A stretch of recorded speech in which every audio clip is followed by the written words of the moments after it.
सभी सम्मानित साथियों, उत्तर प्रदेश के निवासियों, आदरणीय बुजुर्गों, नौजवान साथी, मेरी माताएं, बहनों, अभी उत्तर प्रदेश की विधानसभा का चुनाव 2022 का ऐलान हो गया है। उसका प्रथम चरण के लिए लगभग सभी जगह नामांकन की प्रक्रिया पूरी हो चुकी है और भागीदारी परिवर्तन मोर्चा की तरफ से भी जो हमारे घटक दल हैं, इसमें प्रमुख दल हमारा बहुजन मुक्ति पार्टी का भी है, इसकी तरफ से भी हम लोगों ने प्रथम चरण में अपने कैंडिडेट खड़े किए हैं।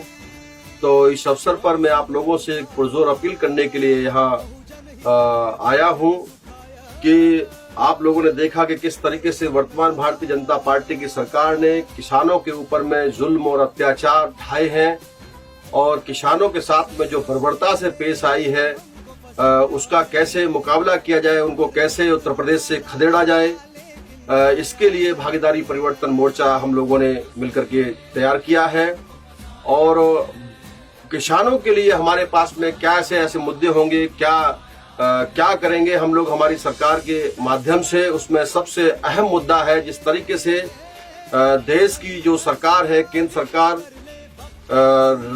राष्ट्रीय स्तर पर जो रेल का बजट प्रस्तुत करती है, ठीक इसी प्रकार से उत्तर प्रदेश के अंदर में हम लोग कृषि का अलग से बजट बनाने का काम करेंगे। किसान कोई सामान्य नहीं होते हैं, किसान अन्नदाता होते हैं और उन किसानों के लिए हम लोग जो है कृषि बजट बनाने का काम अलग से प्रावधान करेंगे। हमारी सत्ता आने पर किसानों को उनकी फसल की लागत मूल्य का 25% अधिक मूल्य भुगतान किया जाए, चाहे वो जो भी फसल उगाने का काम करते हैं उस एरियाज के हिसाब से जो है जो लागत आती है। जैसे मान लीजिए किसान पूरे परिवार को लगा करके जुताई से लेकर के, बुवाई से लेकर के और फसल आने तक जो कड़ी मेहनत करते हैं, उसमें अगर 100 रुपए का खर्चा लगता है तो उसकी फसल को हमारी सरकार 125 रुपए में खरीदने का काम करेगी, यानी लागत मूल्य का 25% अधिक मूल्य उस किसान को भुगतान किया जाएगा। ये किसानों की नीति हमारी पार्टी की तरफ से हमारी सरकार बनने पर हम लोगों ने बनाई है। साथ साथ में जो किसान पूरे देश का पेट भरने का काम करता है, वो किसान 60 साल पूरा होने पर जब उसके हाथ पैर काम नहीं करते हैं तो सरकारें उनको जो है छोड़ देती हैं उसके हाल पर। अगर किसी किसान या मजदूर की 60 साल पूरा हो गया है तो बहुजन मुक्ति पार्टी और हमारे भागीदारी परिवर्तन मोर्चा की संयुक्त सरकार जब बनेगी तो 60 साल पूर्ण कर चुके किसान और मजदूर को हम लोग 3000 रुपए पेंशन देने का काम करेंगे, क्योंकि सारी जिंदगी उन्होंने देश की और प्रदेश की उन्नति के लिए लगा दिया है। ऐसे कोई हम एहसान करने वाले नहीं है साथियों। हम लोग 3000 रुपए अगर उनको पेंशन का प्रावधान करते हैं 60 साल के बाद में तो 100 रुपए प्रतिदिन होता है। महीने का 3000 कोई बड़ी बात नहीं है, सरकार चाहे तो बहुत कुछ कर सकती है। साथ ही साथ में हमारा जो है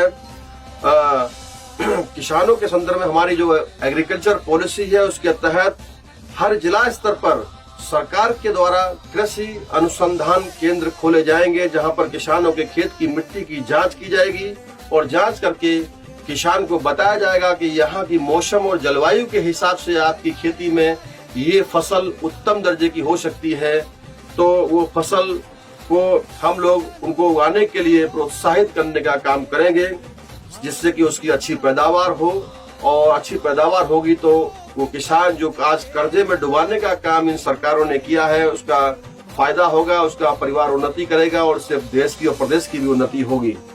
मेरे प्यारे भाइयों, प्रदेश स्तर पर 10 गांव के बीच में हम लोग हमारी सरकार बनने पर कृषि आधारित उद्योग लगाने का काम करेंगे।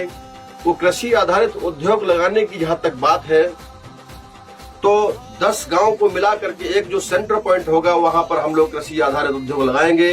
जैसे किसान आलू पैदा करता है, किसान कपास पैदा करता है, किसान जो है मूंगफली पैदा करता है, किसान गन्ना पैदा करता है, बहुत सारी अलग अलग प्रकार की फसलें हैं। अगर मैं गन्ने का उदाहरण लेके बात करूं तो जो सरकारें पूर्ववर्ती सरकारें भी थी और वर्तमान में भारतीय जनता पार्टी की भी सरकार है, ये उस किसान की फसल का मूल्य को देने के लिए भी तैयार नहीं है। गन्ना के बहुत सारा बकाया आज भी पड़ा हुआ है इस भारतीय जनता पार्टी की सरकार में। तो गन्ना जो उसका मूल्य है, गन्ना एक ऐसी फसल है, उससे अगर प्रोडक्शन देखने की बात करें तो हम लोग जितने में मिल के मालिक उसको खरीदने का काम करते हैं, उसका भुगतान भी नहीं करते हैं, उसका एक एक कतरा कतरा जो गन्ने का काम आता है। जैसे ही वो कारखाने में जाता है, पेराई केंद्र पर जाता है, तो वहां पर गन्ने से जूस निकलता है, उसका जो है उससे शक्कर बनती है, उससे गुड़ बनता है, उसके अलावा जो है उसकी जो गंदगी भी होती है वो भी शराब बनाने का काम आती है। यानी एक एक तिनका तिनका काम आता है। एक गन्ने से ही किसान बहुत ज्यादा पैदावार करके जो है पैसे वाला बन सकता है, उसकी सारी दरिद्रता, सारी गरीबी खत्म हो सकती है। ऐसे अलग अलग फसलों को जो है जो आधार बना करके हम लोग कृषि आधारित उद्योग लगाएंगे और उनसे जो मुनाफा होगा उन 10 गांव के पढ़े लिखे नौजवानों को रोजगार देने का काम हमारी सरकार में होगा। हमारे साथियों, प्रथम चरण में हम लोग लगभग 2000 केंद्रों पर कृषि आधारित उद्योग लगाने का काम हमारी भागीदारी परिवर्तन मोर्चा की संयुक्त सरकार में किया जाएगा, क्योंकि लगभग 97,000 गांव हैं। अगर 10 गांव के बीच में हम बात करें तो 2000 गांव में प्रथम चरण में हम लोग ये काम करेंगे, हमें जब अवसर मिलेगा। साथियों, स्पेशल इकोनॉमिक जोन के तहत किसानों की जमीन को जबरन तरीके से डेवलपमेंट के नाम पर पिछली सरकारों ने और वर्तमान भारतीय जनता पार्टी की सरकारों ने कि हम डेवलपमेंट करेंगे, विकास करेंगे, ऐसी तमाम टोकन रेट पर उन जमीनों को अधिग्रहण करने का काम किया है और अभी तक उस पर कोई उद्योग लगाने का काम सरकार ने नहीं किया है। ऐसी जमीनें जिन पर आज तक कोई काम भी शुरू नहीं हुआ है, उन जमीनों को तुरंत प्रभाव से हम लोग किसानों को, जिन जिन किसानों की जमीनें गई हैं, उनको वापस करने का काम करेंगे और नहीं तो जल्द से जल्द उसमें उद्योग लगाने का काम किया जाएगा। इस तरीके से किसानों के ऊपर में जो अन्याय और अत्याचार आज भारतीय जनता पार्टी की सरकार कर रही है, लखीमपुर खीरी का उदाहरण आप लोगों के सामने है। किस प्रकार से हमारे 4 किसान के बेटों को वहां कुचलवा करके बीजेपी सरकार के मिनिस्टर के बेटे ने इतनी दर्दनाक तरीके से उनकी मौत करने का काम किया। साथियों, पिछले काफी वक्त से किसान जो है साल भर तक लगभग सिंघू बॉर्डर हो या कहीं पर भी हो, केंद्र सरकार की गलत नीतियों के विरोध में लड़ाई लड़ते रहे, मगर उनकी भी बात भारतीय जनता पार्टी की इस डबल इंजन की सरकार ने नहीं सुनी। बाद में फिर जब ज्यादा उग्र आंदोलन हुआ तो सरकार को फिर चुनाव को मद्देनजर रखते हुए उसके बैकफुट पे आना पड़ा। ये कह सकते हैं कि उन्होंने जो है थूक करके चाटने का काम किया। भारतीय जनता पार्टी की आज चारों तरफ बदनामी हो रही है। वो मीडिया जीवी लोग हैं, अगर मीडिया उनको 5 मिनट दिखाना बंद कर दे तो निश्चित तौर पर जो है बीजेपी के लोग पूरी तरीके से धराशायी हो जाएंगे। उनकी बोरियां बिस्तर बंद हो गई हैं और बीजेपी के पास में अगर कोई प्लान है, दोस्तों, मेरे सम्मानित साथियों, बुजुर्गों, अगर उनके पास में कोई प्लान है तो वो केवल 4G प्लान पर काम करते हैं। आज भाजपाइयों के दिमाग में केवल गाय, गोबर, गौमूत्र और गंगा बसी हुई है। ये 4G प्लान जो है उनका गाय, गोबर, गौमूत्र और गंगा वाला जो प्लान है, इसके अलावा उनके पास में कोई नहीं है। या फिर दूसरी बात हम करें तो वो दूसरी बात यह है कि वो केवल किस प्रकार से लोगों को हिंदू मुसलमानों के नाम पर लड़ाया जाए, इसके लिए वो लोग काम करते हैं। फसाद के आधार पर उनकी सत्ता आती है। लेकिन वर्तमान में जिस तरीके से बहुजन मुक्ति पार्टी ने जो काम किया है, लोगों को समझाने का काम किया है, भारतीय जनता पार्टी की गलत नीतियों को उजागर करने का काम किया है, इससे बहुत बड़े पैमाने पर उत्तर प्रदेश में एक भाईचारा निर्माण हुआ है। और मैं आप सभी लोगों से एक अपील करना चाहूंगा इस मौके पर कि हमारी जो एग्रीकल्चर पॉलिसी है, हम आप लोगों के लिए अधिक से अधिक कर सकें, इसके लिए आप लोगों को इस बार 2022 के चुनाव में विशेष तौर पर बहुजन मुक्ति पार्टी और हमारे भागीदारी परिवर्तन मोर्चा जो सहयोगी दलों के माध्यम से मोर्चा तैयार किया है, जिसके राष्ट्रीय संयोजक यानी भागीदारी परिवर्तन मोर्चा के जो हमारे संयोजक हैं वो बाबू सिंह कुशवाहा जी हैं। आदरणीय मंत्री बाबू सिंह कुशवाहा जी हमारे संयोजक हैं और AIMIM के सदर जो है बैरिस्टर असरुद्दीन ओवैसी साहब हैं।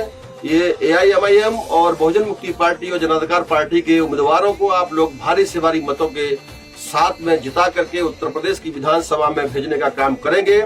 और जब भेजेंगे, परिवर्तन लाएंगे, बदलाव लाएंगे, तो ही दोस्तों हम लोग आप लोगों के लिए, किसान भाइयों के लिए बहुत सारी जो पॉलिसी हम लोगों ने बनाई हुई है उस पर अमल करने का काम हम लोग करेंगे।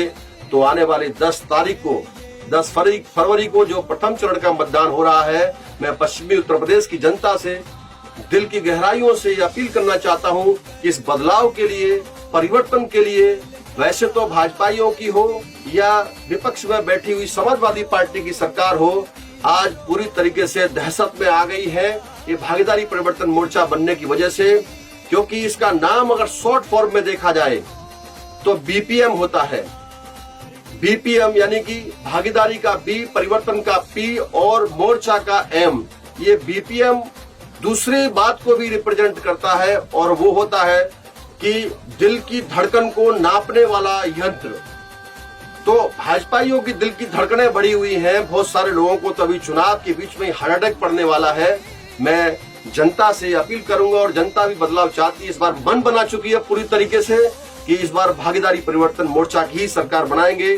शोषितों, वंचितों, पिछड़ों, अकलियतों के अधिकारों के लिए आज जो ये भागीदारी मोर्चा बनाया है, ये बहुजन मुक्ति पार्टी इसकी लंबी समय से लड़ाई लड़ रही है। हम खुद जाकर के 403 विधानसभा में न केवल एक बार बल्कि 5 बार जाकर के उत्तर प्रदेश की जनता को, भाजपा की गलत नीतियों को हम लोगों ने उजागर करने का काम किया, उनको समझाने का काम किया है। इसलिए आने वाले 10 तारीख को आप लोग भारी से भारी मतों के साथ में हमारे सभी मोर्चा के उम्मीदवारों को जिताने का काम करेंगे।